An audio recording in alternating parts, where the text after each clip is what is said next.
Hello students, कैसे हैं आप सब। स्वागत है आप सबका मेरे यूट्यूब चैनल पे। आज हम लोग पढ़ेंगे फिजिक्स का यूनिट प्रकाश। तो आज स्टार्ट करते हैं यूनिट प्रकाश या लाइट। तो सबसे पहले बात करते हैं प्रकाश की। प्रकाश एक प्रकार की ऊर्जा है जिसकी सहायता से हम वस्तुओं को देख पाते हैं। जब प्रकाश की किरणें किसी वस्तु से टकराती हैं और टकरा करके हमारी आँखों पर पड़ती हैं तो हमें वस्तु दिखाई देती है। यह घटना एक प्रकाशिक घटना है जिसको हम लोग कहते हैं प्रकाश का परावर्तन। तो आज हम लोग पढ़ेंगे प्रकाश का परावर्तन, रिफ्लेक्शन ऑफ लाइट। जब कोई प्रकाश किसी चिकने या पालिशदार तल पर आपतित होता है तो उसका अधिकांश भाग तल से टकराकर उसी माध्यम में लौट जाता है। इस घटना को प्रकाश का परावर्तन कहते हैं। किसी भी प्रकाश किरण का किसी परावर्तक तल से टकरा करके वापस उसी माध्यम में लौट जाना, यह घटना कहलाती है प्रकाश का परावर्तन। जिस तल से कोई प्रकाश किरण टकराती है उसको कहते हैं परावर्तक तल। जो प्रकाश की किरण टकराती है वह कहलाती है आपतित किरण। टकराने के बाद जो प्रकाश किरण लौटती है वह कहलाती है परावर्तित किरण। और जिस बिंदु पर यह परावर्तक तल से टकराती है आपतित किरण, उस बिंदु को कहते हैं आपतन बिंदु। और इस आपतन बिंदु पर परावर्तक तल से राइट एंगल यानी कि 90 डिग्री पे खींची गई रेखा कहलाती है अभिलंब। और अभिलंब और आपतित किरण के बीच बनने वाले कोण को हम लोग कहते हैं आपतन कोण, और अभिलंब और परावर्तित किरण के बीच बनने वाले कोण को कहते हैं परावर्तन कोण। आपतन कोण को I से दिखाया जाता है जबकि परावर्तन कोण को R से दिखाया जाता है। परावर्तन के नियम। पहला नियम, आपतित किरण, परावर्तित किरण तथा आपतन बिंदु पर खींचा गया अभिलंब तीनों एक ही तल में होते हैं। आपतित किरण, परावर्तित किरण तथा आपतन बिंदु पर खींचा गया अभिलंब तीनों एक ही तल पे होते हैं। चित्र से बिल्कुल स्पष्ट है। परावर्तन का दूसरा नियम, आपतन कोण तथा परावर्तन कोण सदैव बराबर होते हैं। Angle I is equal to angle R। आपतन कोण और परावर्तन कोण यह दोनों आपस में हमेशा बराबर होते हैं। तो ये प्रकाश के परावर्तन के दो नियम। अब प्रकाश के परावर्तन की घटना दर्पण के माध्यम से प्रदर्शित कर सकते हैं। दर्पण दो तरीके के होते हैं, समतल दर्पण और गोलीय दर्पण। तो सबसे पहले बात करते हैं गोलीय दर्पण की। ऐसे दर्पण जिनका परावर्तक पृष्ठ गोलीय हो, गोलीय दर्पण कहलाते हैं। गोलीय दर्पण दो प्रकार के, अवतल दर्पण और उत्तल दर्पण। अवतल दर्पण कॉनकेव मिरर, उत्तल दर्पण को बोलते हैं कॉन्वेक्स मिरर। तो अवतल दर्पण उस गोलीय दर्पण को कहते हैं जिसके धंसे हुए, अंदर की तरफ धंसे हुए भाग को हम लोग परावर्तक तल के रूप में उपयोग में लाते हैं, जबकि उभरे हुए भाग पे कलई की रहती है। धंसा हुआ भाग परावर्तक तल के रूप में, जबकि उभरा हुआ भाग कलई किया हुआ।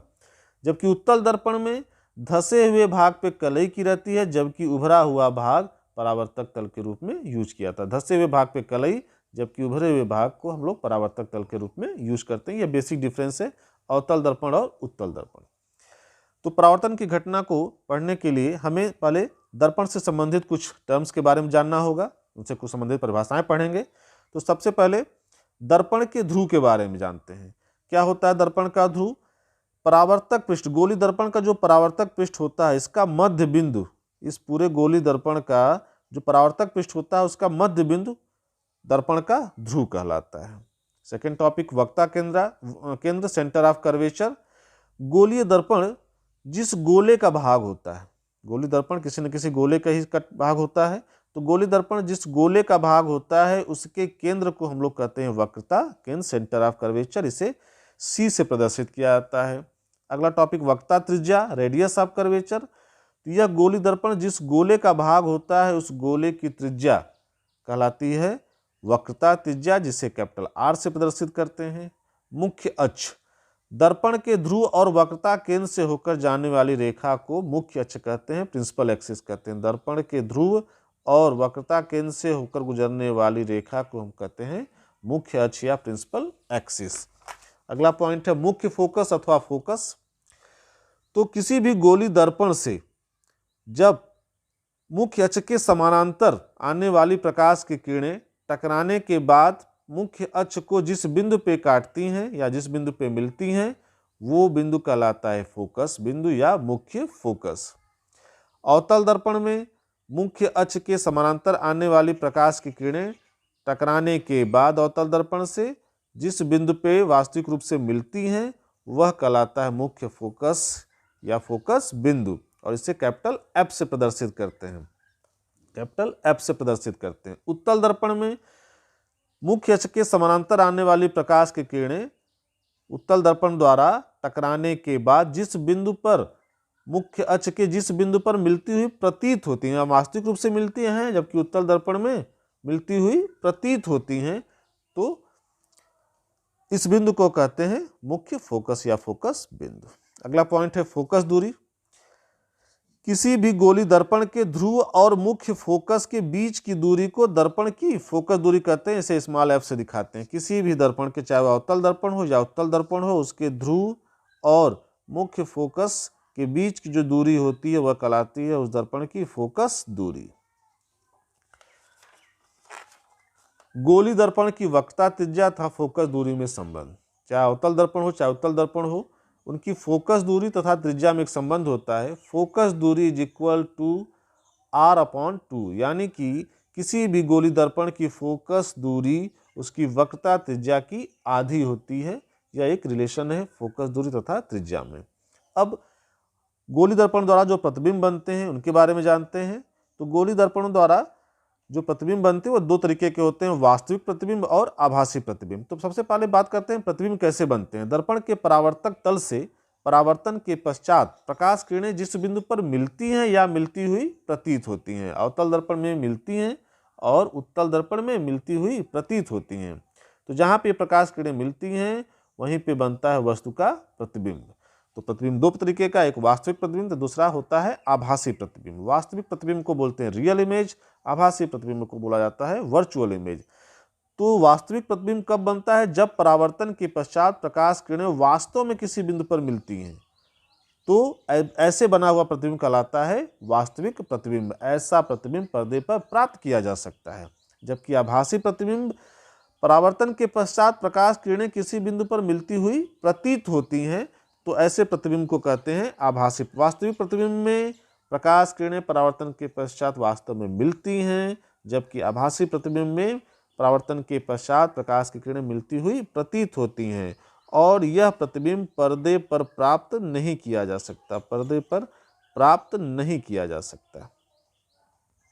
तो यह हो गया एक बेसिक कॉन्सेप्ट, वास्तविक प्रतिबिंब और आभासी प्रतिबिंब। अब गोली दर्पण द्वारा प्रतिबिंब बनने के नियम,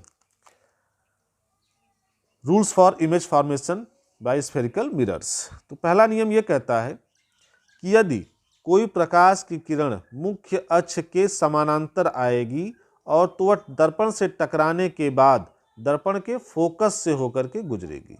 यदि कोई किरण मुख्य अक्ष के समानांतर आती है तो वह दर्पण से टकराने के बाद या तो मुख्य फोकस से होकर जाती है या मुख्य फोकस से आती हुई प्रतीत होती है। अवतल दर्पण में वास्तविक रूप से उस बिंदु से जाएगी फोकस से, जबकि उत्तल दर्पण में समानांतर कोई प्रकाश किरण आती है तो टकराने के बाद इस एंगल में निकल जाती है, लेकिन अगर हम पीछे बढ़ाएं तो यह फोकस से आती हुई प्रतीत होती है। दूसरा पॉइंट है, दूसरा नियम है प्रतिबिंब बनने का, यदि कोई प्रकाश की किरण वक्रता केंद्र से होती हुई आकर के दर्पण से टकराए तो वह वापस उसी रास्ते से यानी कि वक्रता केंद्र से ही लौट जाएगी। चाहे अवतल दर्पण हो चाहे उत्तल दर्पण हो, यदि कोई प्रकाश की किरण वक्रता केंद्र से होती हुई आकर के दर्पण से टकराती है तो उसी रास्ते से लौट जाती है। उत्तल दर्पण में और अवतल दर्पण में बेसिक कॉन्सेप्ट केवल लैंग्वेज का होता है। यहाँ पे प्रकाश की किरण वक्रता केंद्र से होकर आती है, यहाँ पे वक्रता केंद्र की ओर आती है, बस ये डिफरेंस है।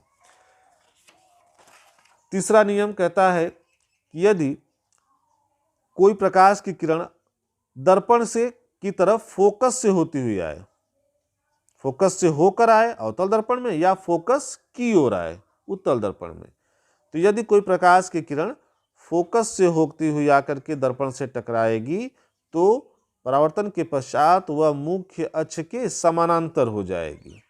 कोई भी प्रकाश की किरण यदि अवतल दर्पण या उत्तल दर्पण के फोकस से होकर आए या उससे उसकी ओर आती हुई प्रतीत हो तो टकराने के बाद यह परावर्तित होकर के मुख्य अक्ष के समानांतर हो जाती है। प्रकाश प्रतिबिंब के बनने के नियम हैं। अब बात करते हैं अवतल दर्पण द्वारा प्रतिबिंब बनने का, फिर देखेंगे उत्तल दर्पण द्वारा प्रतिबिंब कैसे बनता है। तो यदि हम अवतल दर्पण के सामने विभिन्न स्थितियों में वस्तु को रखें तो कैसे प्रतिबिंब बनते हैं देखते हैं। सबसे पहला पॉइंट, यदि वस्तु अनंत पर स्थित हो, यदि वस्तु अवतल दर्पण के सामने अत्यधिक दूरी पर स्थित हो, यानी उसको अनंत मान लेते हैं, यदि वस्तु अनंत पर स्थित हो तब उससे आने वाली जो प्रकाश किरणें होंगी वह मुख्य अक्ष के समानांतर जो प्रकाश किरणें आएंगी वह दर्पण से परावर्तित होने के पश्चात मुख्य अक्ष के फोकस पे मिलेंगी। अनंत दूरी पर स्थित वस्तु से आने वाली मुख्य अक्ष के समानांतर प्रकाश किरणें दर्पण से परावर्तन के पश्चात मुख्य अक्ष के फोकस बिंदु पर मिलती हैं। यानी कि यदि कोई वस्तु अनंत पर स्थित हो तो अवतल दर्पण द्वारा उसका जो प्रतिबिंब बनेगा वो फोकस पर बनेगा, वास्तविक बनेगा और अत्यधिक छोटा बनेगा, इससे हम कह सकते हैं बिंदु आकार का बनेगा। अब यदि वस्तु को वक्रता केंद्र से अधिक दूरी पर रखा जाए, अनंत से हम लोग थोड़ा सा वस्तु को दर्पण की तरफ नजदीक ला रहे हैं, तो अभी ये वस्तु रखी गई है वक्रता केंद्र से अधिक दूरी पे, तो वक्रता केंद्र से अगर अधिक दूरी पर कोई वस्तु रखी जाए तो उससे आने वाली जो समानांतर प्रकाश किरणें होंगी वो दर्पण से टकराने के बाद फोकस से जाएंगी, और वो प्रकाश किरणें जो वक्रता केंद्र से होकर आएंगी वो दर्पण से टकराने के बाद उसी रास्ते से लौट जाएंगी। ये दोनों प्रकाश की किरणें जहाँ दूसरे को काटेंगी वहीं प्रतिबिंब बनेगा। तो यह प्रतिबिंब जो बनता है यह फोकस और वक्रता केंद्र के मध्य बनता है, वास्तविक बनता है, उल्टा बनता है तथा आकार में वस्तु से बहुत छोटा बनता है। तो यदि कोई वस्तु वक्रता केंद्र से अधिक दूरी पर हो तो उसका प्रतिबिंब फोकस और वक्रता केंद्र के मध्य बनेगा, वास्तविक बनेगा, उल्टा बनेगा और आकार में वस्तु से बहुत छोटा बनेगा। अगला पॉइंट, यदि वस्तु वक्रता केंद्र पर स्थित हो, यदि वस्तु को वक्रता केंद्र पर ही रख दिया जाए तो उससे आने वाली प्रकाश की किरणें, जैसे इस फिगर में दिखाया गया, समानांतर प्रकाश किरणें जो आएंगी वो फोकस से होकर जाएंगी और जो फोकस से होकर आएंगी वो परावर्तन के पश्चात समानांतर हो जाएंगी। ये प्रकाश किरणें आपस में जहाँ बिंदु पर टकराएंगी वहीं पे उसका प्रतिबिंब बनेगा। तो ये जो प्रतिबिंब बनता है यह वास्तव में सी पे ही बनता है। यदि कोई वस्तु वक्रता केंद्र पे स्थित हो तो उसका जो प्रतिबिंब बनता है वो वक्रता केंद्र पे ही बनता है, वास्तविक बनता है, उल्टा बनता है तथा आकार में वस्तु के बराबर बनता है। अब वस्तु को रखा जा रहा है वक्रता केंद्र तथा फोकस के बीच। वक्रता केंद्र और फोकस के हम लोग दूर से वस्तु को दर्पण के नजदीक क्रमशः लाते जा रहे हैं। तो अब वस्तु को वक्रता केंद्र और फोकस के मध्य रखा जा गया है। फिर वैसे ही चित्र बनाएंगे, फिगर हमारा वैसे रहेगा। वस्तु से आने वाली जो प्रकाश की किरणें होंगी पैरेलल, वह परावर्तन के पश्चात फोकस से जाएंगी और वो प्रकाश की किरणें जो वक्रता केंद्र की सीध में जाकर दर्पण से टकराएंगी वह उसी रास्ते से लौट जाएंगी और ये दोनों किरणें जहां आपस में मिलेंगी प्रतिबिंब वहां पे बनेगा। तो ये जहां मिलती हैं वह जो बिंदु होता है वह सी से अधिक दूर पर होता है, प्रतिबिंब वास्तविक बनता है, उल्टा बनता है तथा वस्तु से आकार में बड़ा बनता है। तो यदि कोई वस्तु वक्रता केंद्र से अधिक दूरी पर हो तो उसका प्रतिबिंब अवतल दर्पण द्वारा, यदि कोई वस्तु वक्रता केंद्र और फोकस की मध्य रखी हो तो उसका जो प्रतिबिंब बनेगा वो वक्रता केंद्र से दूर बनेगा, वास्तविक बनेगा, उल्टा बनेगा तथा वस्तु से आकार से बड़ा बनेगा। अब क्रमशः हम लोग वस्तु को अवतल दर्पण के नजदीक ला रहे हैं। तो अब वस्तु जो है फोकस पर स्थित है। यदि वस्तु को फोकस पर रखा जाए तो उससे चलने वाली प्रकाश की किरणें दर्पण से टकराने के बाद आपस में समानांतर हो जाती हैं और वास्तव में कहीं मिलती नहीं है। तो हम लोग मान लेते हैं कि प्रतिबिंब कहाँ बनेगा, अनंत पे बनेगा। एक पैरेलल प्रकाश किरण आ रही है जो टकराने के बाद फोकस से जा रही है और एक प्रकाश की किरण जो वक्रता केंद्र की सीध में आकर के टकरा रही है दर्पण से, वापस उसी रास्ते से लौट जा रही है। तो ये प्रकाश की किरणें परावर्तन के पश्चात एक दूसरे के समानांतर होती हैं, वास्तव रूप में कहीं मिलती नहीं है, लेकिन हम लोग मान लेते हैं कहाँ मिलेंगी, अनंत पे मिलेगी। तो यदि वस्तु फोकस पर स्थित हो तो अवतल दर्पण द्वारा जो उसका प्रतिबिंब बनेगा वो अनंत दूरी पर बनेगा, वास्तविक बनेगा, उल्टा बनेगा और आकार में वस्तु से बहुत बड़ा बनेगा। और अगला पॉइंट, यदि वस्तु को फोकस तथा ध्रुव के बीच रखा गया हो, अब हम वस्तु को फोकस के बाद फोकस और दर्पण के ध्रुव के बीच कहीं में रख दें, तब उसके जो प्रतिबिंब बनेगा वह बनेगा दर्पण के पीछे। आभासी बनेगा, सीधा बनेगा तथा आकार में वस्तु से बड़ा बनेगा। अब तक अवतल दर्पण में विभिन्न स्थितियों में आपने देखा कि वस्तु चाहे जिस भी स्थिति में रही हो, उसका जो प्रतिबिंब बनता था वो उल्टा बनता था और वास्तविक बनता था।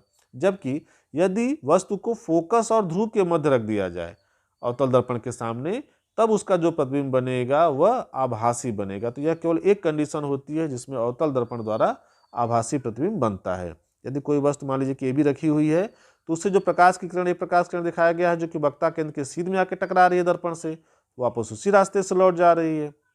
दूसरी प्रकाश की किरण दिखाई गई है जो ध्रुव से जाकर टकराती है और वह परावर्तन के नियमों का पालन करते हुए आपतन कोण बराबर परावर्तन कोण के हिसाब से निकल जा रही है। तो ये दोनों किरणें डाइवर्जिंग है, देखिए फैलती हुई जा रही है, मिलेंगी नहीं वास्तविक रूप से।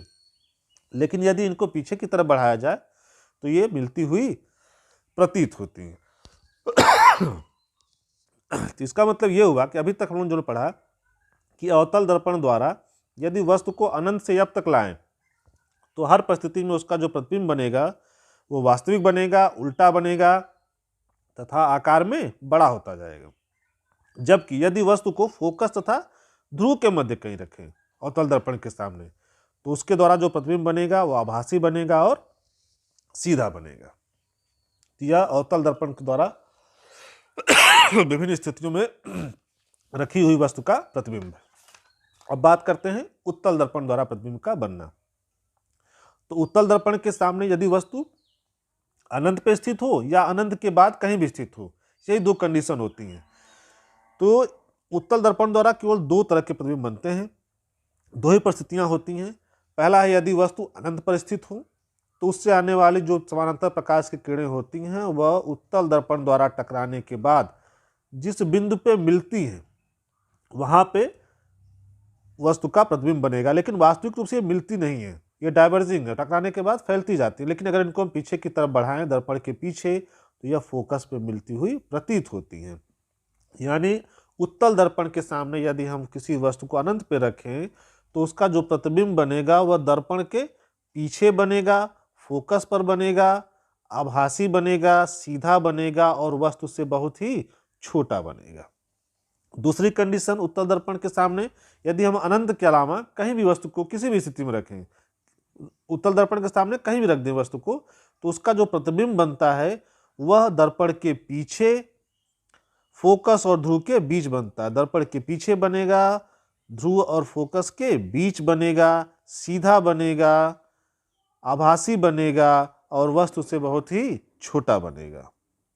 तो यहाँ पे देखिए एक वस्तु ये भी रखा गया है, इससे प्रकाश की किरण जो कि समानांतर आ रही है टकराने के बाद वापस चली जा रही है। दूसरी प्रकाश की किरण वक्रता केंद्र के सीध में आकर के दर्पण से टकरा रही है और वापस लौट जा रही है। तो वास्तविक रूप से ये दोनों किरणें आपस में मिल नहीं रही हैं क्योंकि ये डाइवर्जिंग है, फैल रही है। लेकिन अगर पीछे की तरफ बढ़ाया जाए तो यह फोकस और ध्रुव के मध्य इस बिंदु पर एक दूसरे को कट कर रही हैं, यानी कि प्रतिबिंब हमारा इस बिंदु पर बनेगा।